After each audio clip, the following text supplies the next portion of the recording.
Hi everybody, it's Thea and welcome back to Garden Goddess Tarot. Today I wanted to do something fun. I haven't done a hashtag or a VR in a really long time. It seems like it's been a hot minute. So I'm gonna do it today, and I'm gonna do the 21 tarot questions, which was kind of like an accidental hashtag made by Lisa and Peggy over at Lisa Papez. And I think it was one of their evening like chat live streams about 3 months ago. This isn't new, by the way. They just started asking questions in the live stream, and then I think it was Peggy's brilliant idea to throw it all into like a video VR hashtaggy sort of situation. So I'm gonna jump on the bandwagon if that's okay. They're all tarot related, and I'm kind of thinking of this as like it's almost like a little get to know me through the vessel that is tarot and the deck specifically. So it should be fun. This was kind of hard actually, and I feel like I had a hard time with some of the questions, and some of my answers are definitely going to reflect that, and it might seem a little bit like, but it's what happened. It's what my brain did, and we're just gonna let my brain do what my brain's gonna do, because there's really no sense fighting with it some days. So without any further ado, because I do have a feeling this video is going to be lengthy because of my long-winded nature, and there being 21 questions, it's just gonna last forever. So we'll see. Maybe we'll whiz through them. Who knows? It'll be a surprise for both of us.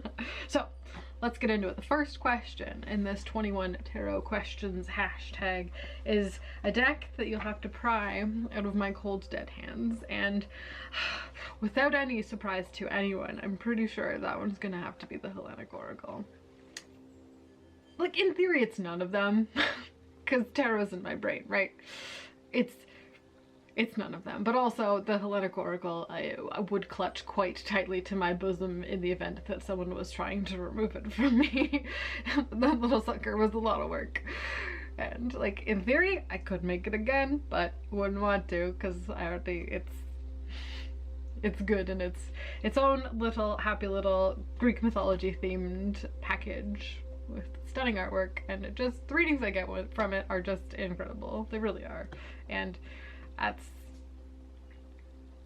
yeah, that one. Number one. It's a forever deck, and it's not a surprise to anyone. So swiftly moving along. Number two, guilty pleasure. A deck that's a guilty pleasure. I'm gonna pick a couple here actually. Any of, you guys don't even know I have these. Any of my sexy decks. The Sex Magic Oracle and the Sex Magic Tarot, they are my guilty pleasure decks. I'm just gonna leave it at that. No details as to how I use them, but just know that they're there and they're a guilty pleasure. Very guilty. Incredibly guilty. Question number three. A tarot deck that I wish existed. Kind of wish the Tarot of Delphi existed, actually. I'm convinced at this point it just doesn't exist anymore. That's it. It's not real. It doesn't exist. I won't have it, I'll never have it. It doesn't exist. The end. But in all seriousness, like, I know that one like does exist in very small hidden quantities in the world, but that's fine. It's fine. I've forgotten about it. I moved on. In all seriousness though, a deck that I really would like to exist would be like a photographic Greek landscape deck, or like maybe rural Greek life, add a bit of like, you know, photographic homey elements there with like a few collage elements on top of it, maybe throw like a few little statues on it or something. I don't know. It's a completely random and weird idea that I've definitely never thought about before. Anywho, that's a deck I wish existed. Question number four is, what deck would you give to a new tarot reader, someone who's just getting into tarot? And hands down, I would be extremely boring and give them the RWS. Maybe the 1909 Centennial, something that's not precious, so they can beat it up, they can use the heck out of it, you know, use and abuse. It's like a tradition, you've got to use and abuse your first deck. But I would also, along with the RWS, I would fill their head with the promise of the secrets that it contains, just to instill a healthy curiosity in them while they got it. So it wasn't like, I would make it would be almost like a ceremony, right? Like it's almost, passing on tarot is part of the tarot tradition. It's part of the ritual of tarot. giving someone a deck, giving someone their first deck is an honor and a privilege. If you've ever done that for someone, it's such a good feeling. It's, you know, facilitating that process of someone's introduction to tarot is one of my favorite things in the whole world. It just makes me feel all sparkly and nice. Yeah, just instilling that healthy curiosity in them about tarot and what it can do and the secrets it has within it, just so that you feed that hunger for the secrets and the knowledge in it. That's what you'd get. That's the deck you'd get from me if you were a beginner. Question number 5. What is a deck you want to love but never clicked for you? For me, this is any plant deck. I love plants. I have a whole room in my heart dedicated to plants, plant information, plant biology, like everything about plants. I love it. But somehow the translation of that to a tarot or even oracle deck just doesn't work for me, because I think I've decided that I don't divine with plants. I use plant energy differently, so when I try and divine with it, it just doesn't land for me. So yeah, tarot decks or oracle decks that are plant-based, like, that kind of really heavily rely on the plants as opposed to being a tarot deck first with like plant elements in it, that would be more likely to work. But just specifically a plant deck, I have a hard time divining with properly, if that makes any sense. But I want to love them. My gosh, I want to love them. Okay, question number 6 is, which deck do you keep for the art? That's all of them, but also none of them, if you know what I mean. Like, all of them have amazing and incredible art in them. Every single one of them. But do I keep them for that art? Like, no. It's just a bonus. So yes, my answer to that question is all of them, but also none of them. Sorry, that's one of the tricky questions. I thought about that one for way too long. I spent many minutes ruminating on that question and I just couldn't come up with an answer better than that. I'm sorry. Question number 7, which deck did you buy because everyone else did? This one was kind of tricky, but I decided to choose the Wild Unknown. And I came to this party very, very late. I resisted this one for a long time for animal deck related reasons, but I think I have figured out that it is like a pip deck with animals as opposed to an animal deck, if that makes any sense. So it came to me late and I finally like caved, but it was one of those ones that is pervasive and everywhere, and finally just decided, you know what, if everybody else does it so good, then I need to give it a try. And then moving swiftly into question number 9, jumping ahead by one real quick, a deck that surprised you, and I will say it was the Wild Unknown, the Kim Kranz Wild Unknown deck. I did not expect to like it as much as I did, and I should know better, because generally, good rule of thumb is if a deck is that super popular, Lightseers is another good example of this, it's gonna be good. Like, bad decks just don't get popular, so like hating a deck because it is popular is kind of not a best practice that I need to learn to remember. So yes, things like the Lightseers and the Wild Unknown Tarot are very good examples of both of these decks that I did eventually pick up because everyone else did, but they both surprised me because I didn't think they were going to be as good as they actually were. Who'd have thought? Anyway, that's a me problem. Go backtracking to question number 8. A deck that's over your head, and this was a tricky one because I tend to not keep around decks that I don't like get, and I guess you could maybe say like plant animal decks are over my head because I don't divine with them. I can't really use them, but I don't think they count. That's just doesn't jive with the way I do things kind of situation. A deck though that I should like that I think does just graze the top of my scalp as it flies over me is the Splendor Solace Tarot, and I talked about this in the decks I never use video I did a little while ago. I think that's what it is. That deck is so rich in dry and heady alchemical concepts that I think it just goes over. And I think the problem, I just need to spend more time with it. I need to read the book, The Splendor Solace, which I'm not excited about right now. And eventually I might come around to a point where I get excited about reading it, but not right now. I'm having more fun actually with the Kim Kran's Alchemy Oracle. That one is great, and it's kind of filling the alchemy bucket mixed with the Alchemical Tarot by Robert M. Place. Like those two decks, and then I've got the Tarot Volatile too. Like if I want a reading that's steeped in alchemical symbolism, energy, concepts, and ideas, all of those kind of fill that bucket. But then I try and pull the Splendor Solace into that, and it's like, oh, this is, it feels like a dusty old tome that you pull out of an old ancient library, and then you open it up and like you know what it's supposed to be talking about, but you don't understand how it's talking about that yet, because like there's almost like a weird like language barrier between you and it. Anyway, that's the Splendor Solace. I'm not going to talk about it anymore because it's kind of stressing me out that I don't know its secrets yet. I know some of them, like I gathered the idea, the imagery on the cards, like with the Tree of Life and the Sephiroth, and but the way the guidebook kind of describes the cards, my eyes start to spin, and it's like, whoa, this is too much for right now. So anyway, that's a deck that's over my head. Okay, jumping back to number 10, we're back on track now. After that little bit of a swoopy backwards forwards tangent. Number 10, a deck that doesn't work, but it's a collectible that I would like keep around as a collectible. And I don't really think I have like collectible decks. I think I collect decks, but I don't collect decks because they are collectible, especially if I don't use them. Almost for a second, you could say that I had the Londa Tarot for that purpose. Like I was having it around, it was because it was old and special and hard to find, and I had never used it. So I guess for a time that was one I had, but I've started to use it now. It's like regular rotation practice, and it works. It's great. It never didn't work. I just didn't use it right.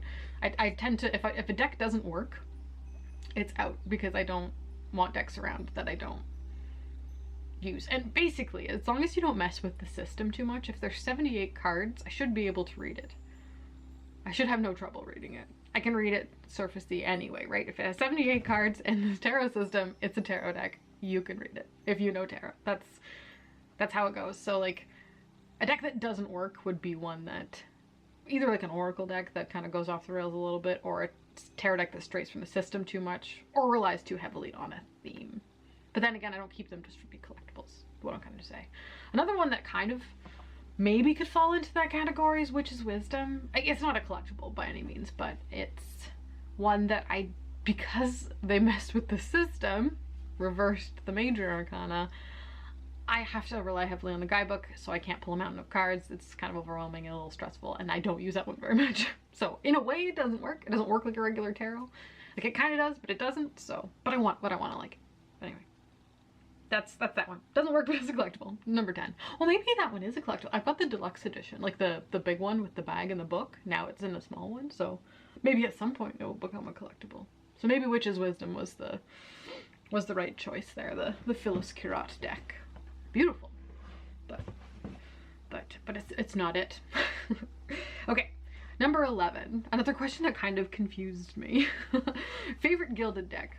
My confusion with this question is, do I like the deck? Is it my favorite deck that's gilded, or is it my favorite gilding on a deck? Because those are two different questions and would require two completely different answers. But I've decided to go with like amalgamation of the two, and I've chosen the Surrealist Tarot because I gilded it myself and I like this deck quite a bit.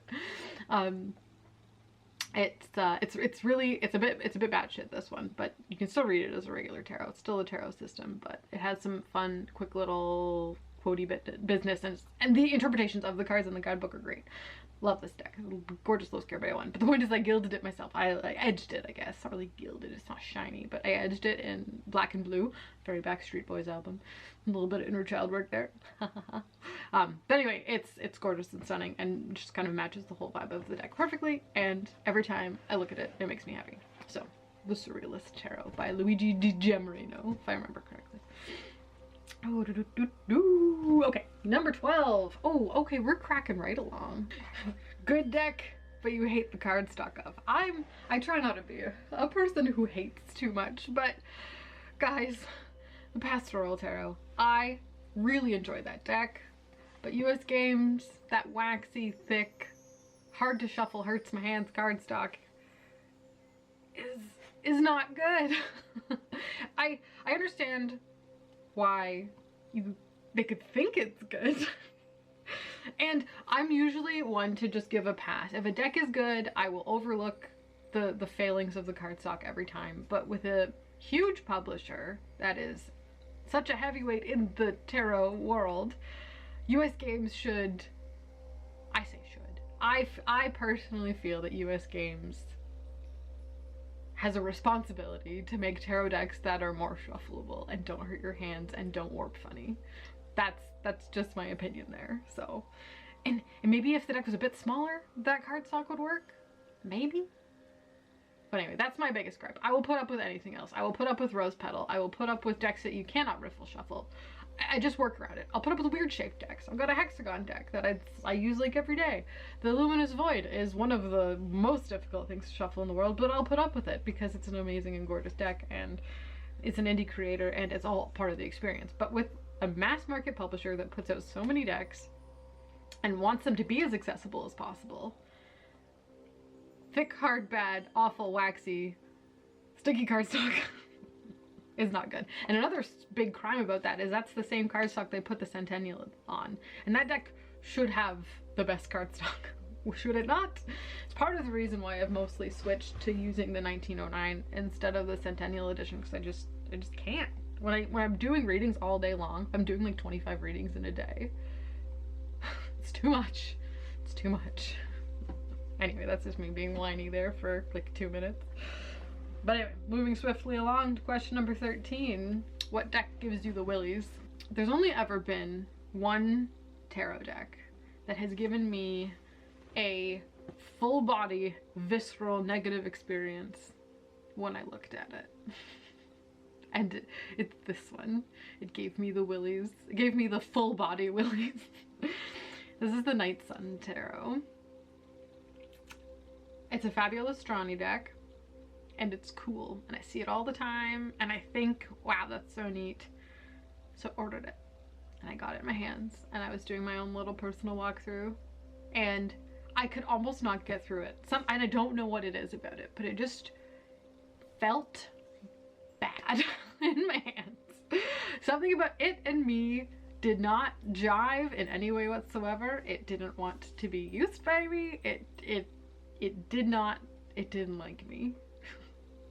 So that one, it's no longer here. It left as soon as it arrived. It spent very not long in my presence, unfortunately, and I still want to like it. Maybe one day I'll give it a good go, but it's not for me. It gave me the willies, and it's the only one. It's the only deck I've ever had that experience with. Like Somnia Tarot, great. Deviant Moon, wonderful. Walk in the Park, fluffy bunnies, you know. Night Sun Tarot, no. I don't know what's up with that one, but that one did the thing. Question number 14. Shadow work deck. What deck do you use for shadow work? So for shadow work, for me, it can be any deck. It's whatever deck I happen to have in my hands at the time that the shadow work things kind of come up during.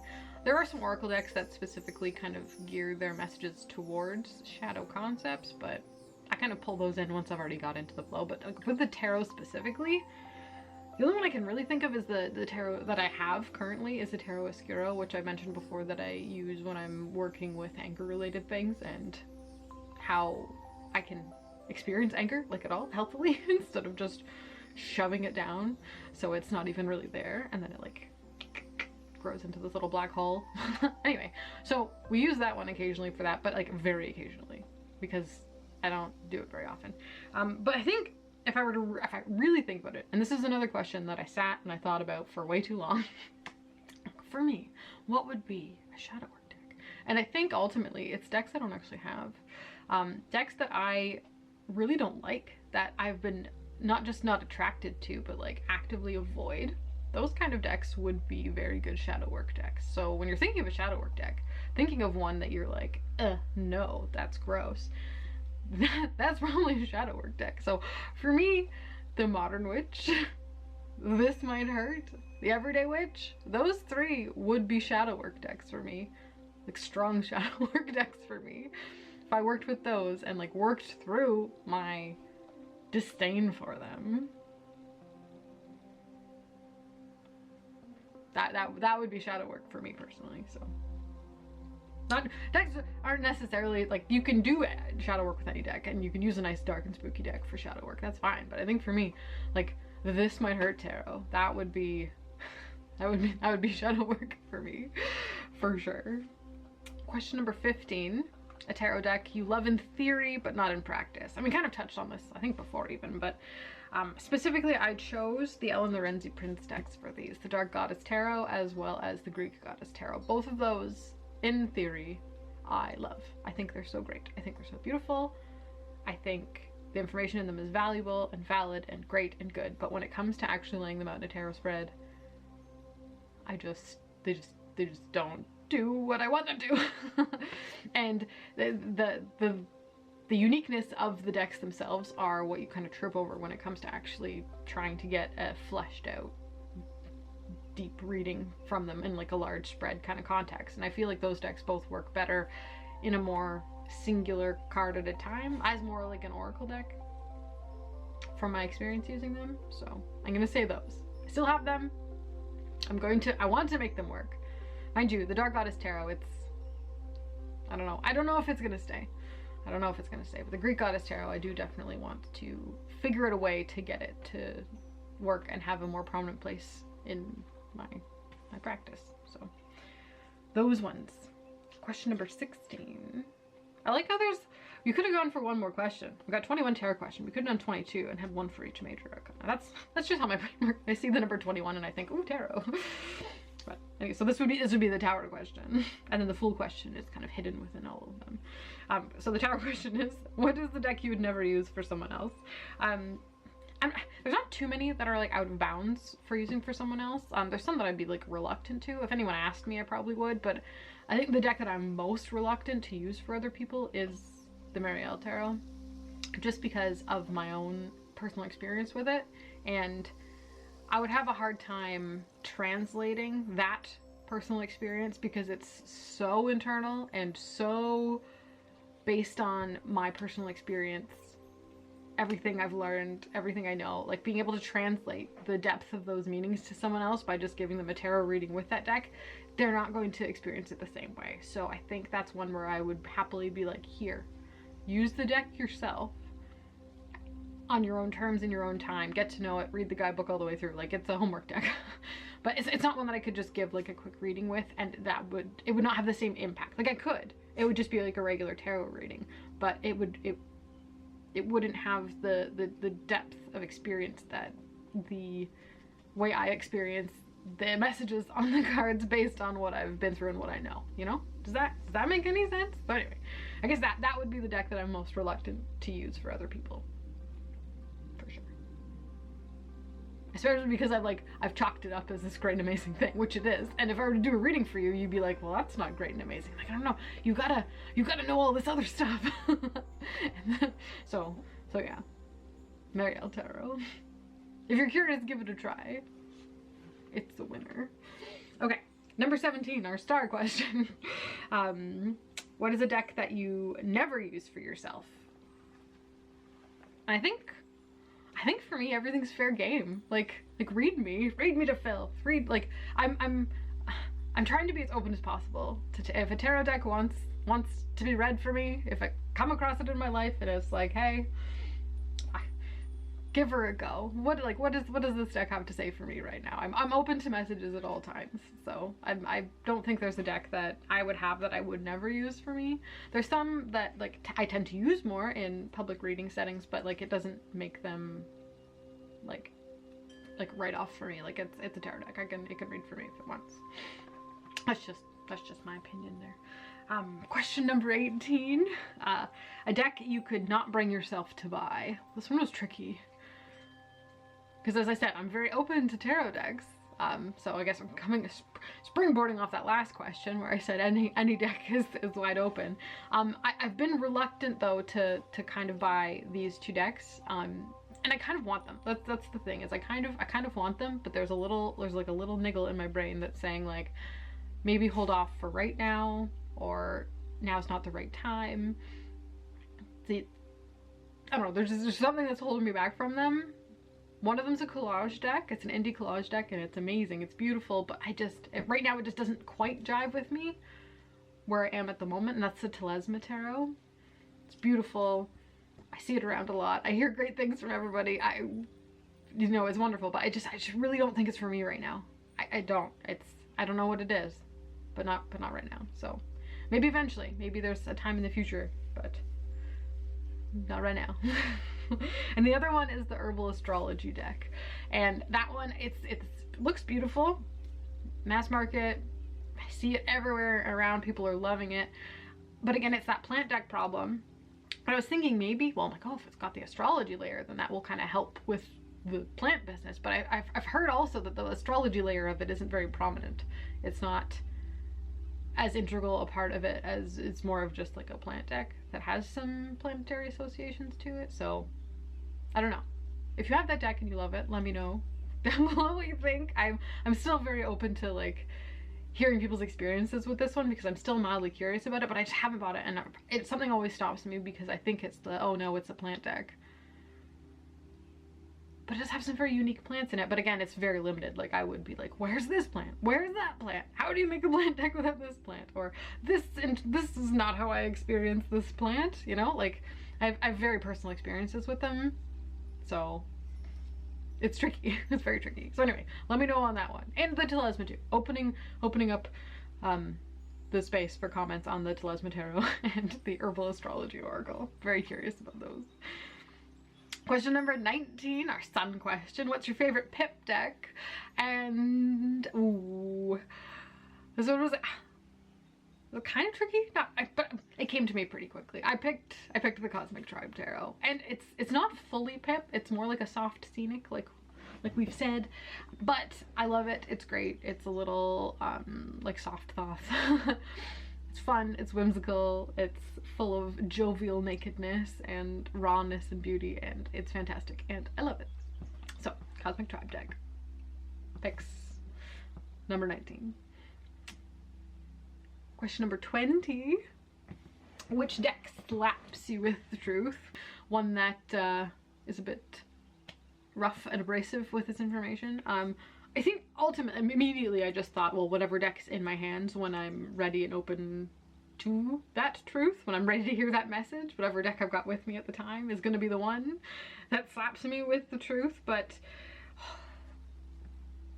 now I'm thinking on the fly. That was going to be my answer.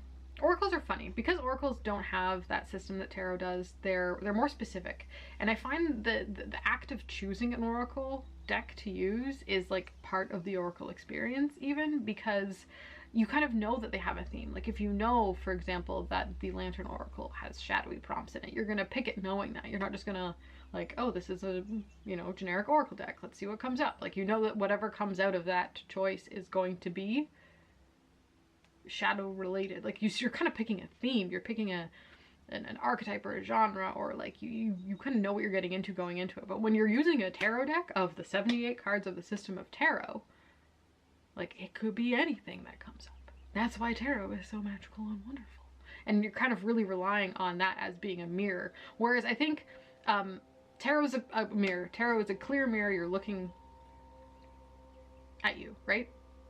It's coming out.